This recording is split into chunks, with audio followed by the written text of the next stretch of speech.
sometimes it's going to be necessary to stand up and move back from your work.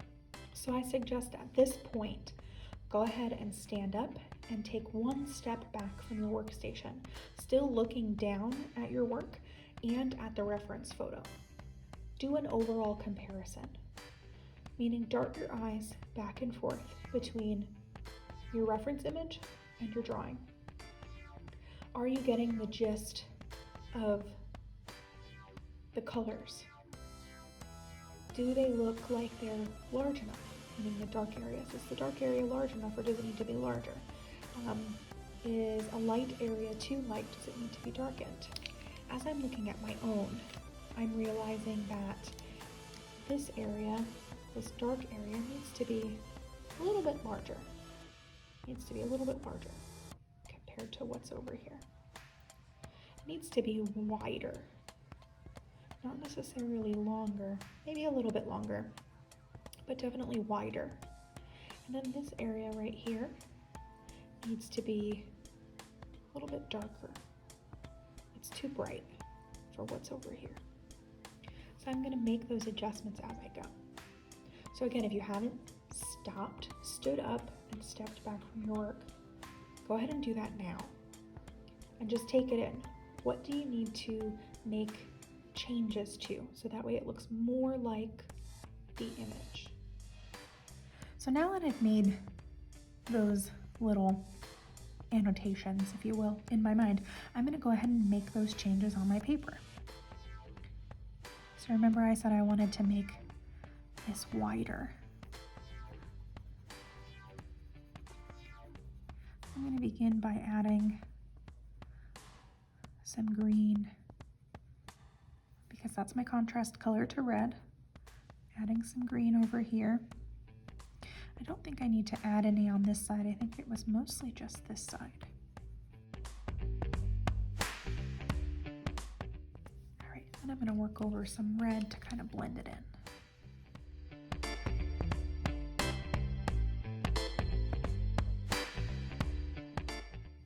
Now remember, when I was making that color initially, I used some green, I used some blue, I used some brown, and so I'm going to need to do the same combinations of colors in order to achieve this shadow. If you don't remember how to make a color, in your packet we've included worksheets to help you track how you mixed your colors. Use these worksheets to keep track of how you created one color or 10 colors.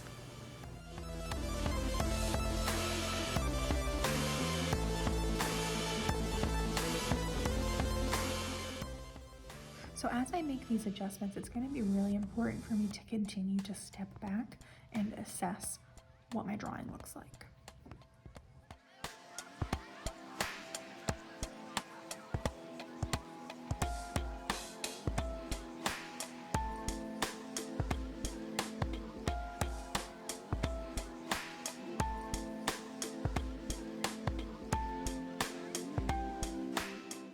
So now I'm trying to soften this darkened color into the surrounding area.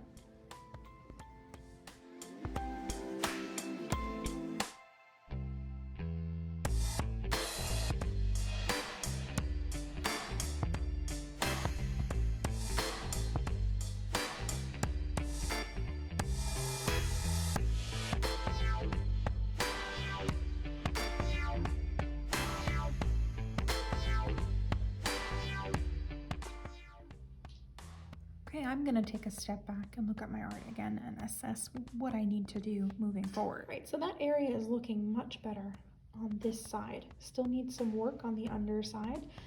I'm gonna go ahead and work on this little area right here and making that look more like the picture.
again, stopping to assess whether or not I'm moving in the right direction, and yes, I do think I am moving in the right direction. Getting this to blend a little bit more and look more like the picture. I'm gonna go ahead and start to work along the top right here. And then we'll move back to the other side of the apple and continue.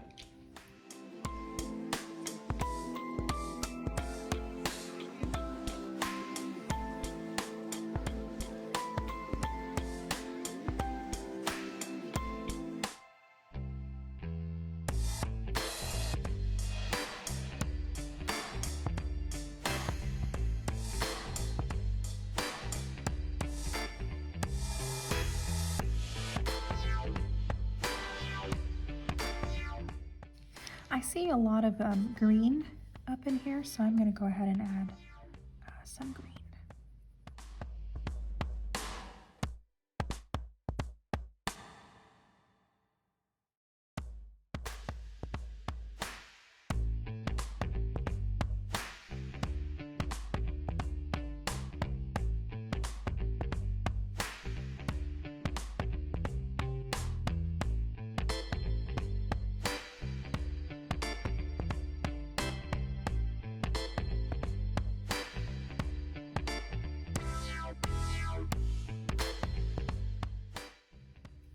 And yes, up in this region there is going to be some detail work, so you will need to hold your colored pencil near the end, but again, be very, very careful about how much pressure you're applying.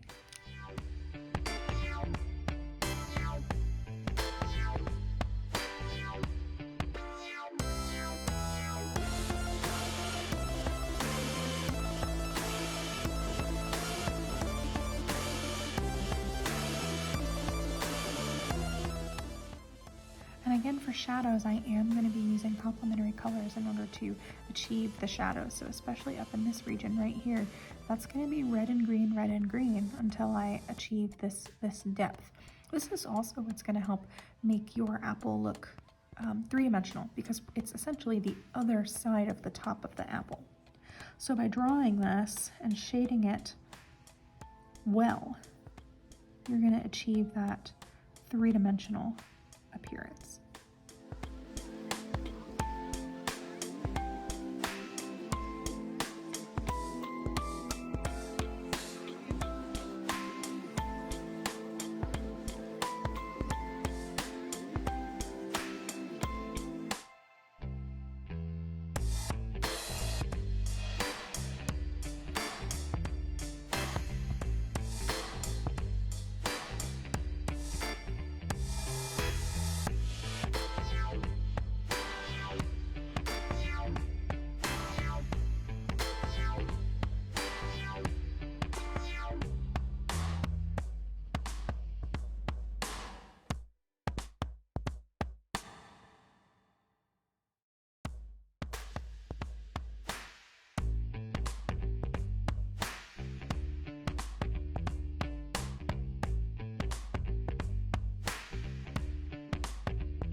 Don't forget about the shadow of the stem right there.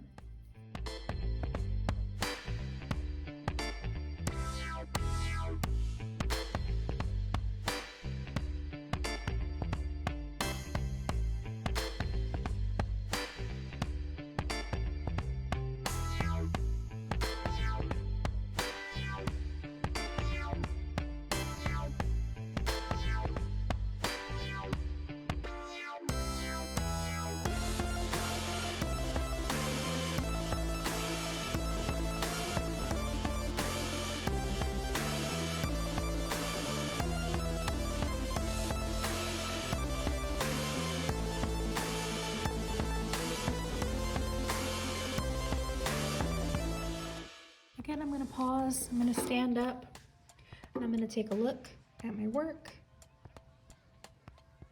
and then make any adjustments that are necessary to make it look most like my image.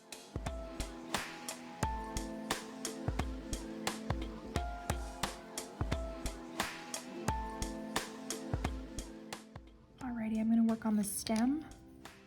The stem is going to be a variation of green and brown and red. stem itself also has highlight and shadow, so the shadow is on this side. Obviously the cast shadow being on that side gives you a little bit of a clue of where the shadow on the stem is.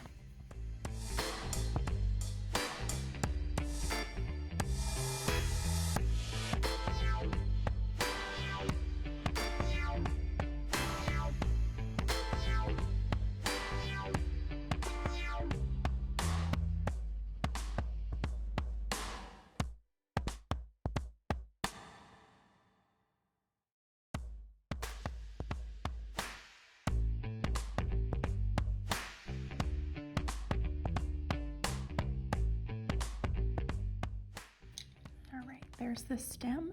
Let's go ahead and wrap up this drawing by working on building up some layers in this section.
So this side of the apple has this sort of mottled color thing going on, and so I'm going to try to do that by using red and green and maybe some red orange to try to bring out some of that detail that we're seeing here.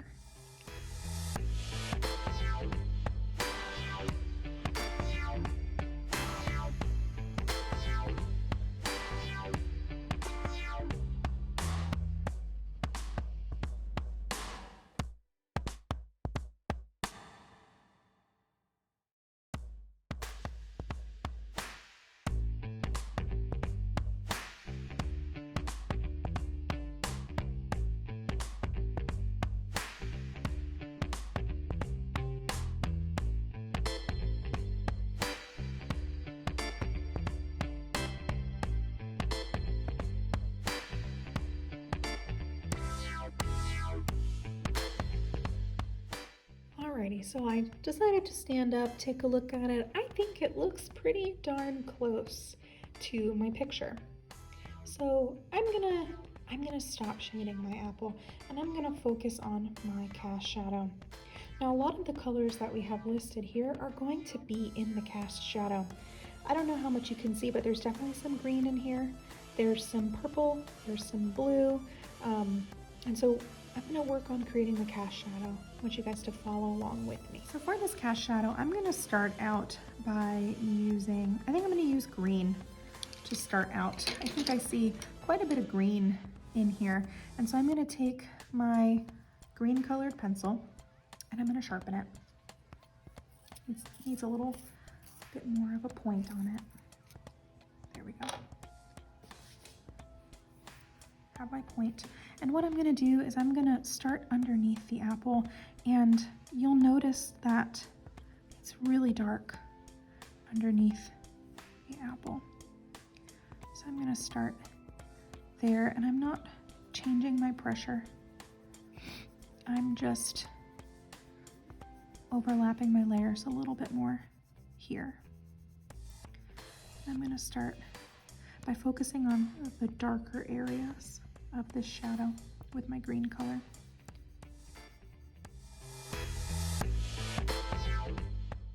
I am going to come over here and do some green too, but I'm just not going to build up the layers like I did right here. going to keep it nice and light. And I'm just going to come across and I'm going to fill the whole cast shadow area in with some of that green.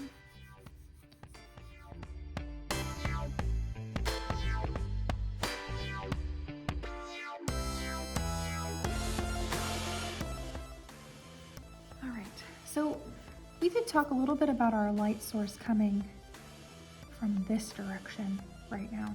And so our highlight's obviously going to be here and our shadow is going to be on the opposite side. And so anything that's directly behind the apple is going to be the darkest in the shadow. Anything that's further away is going to be a little lighter.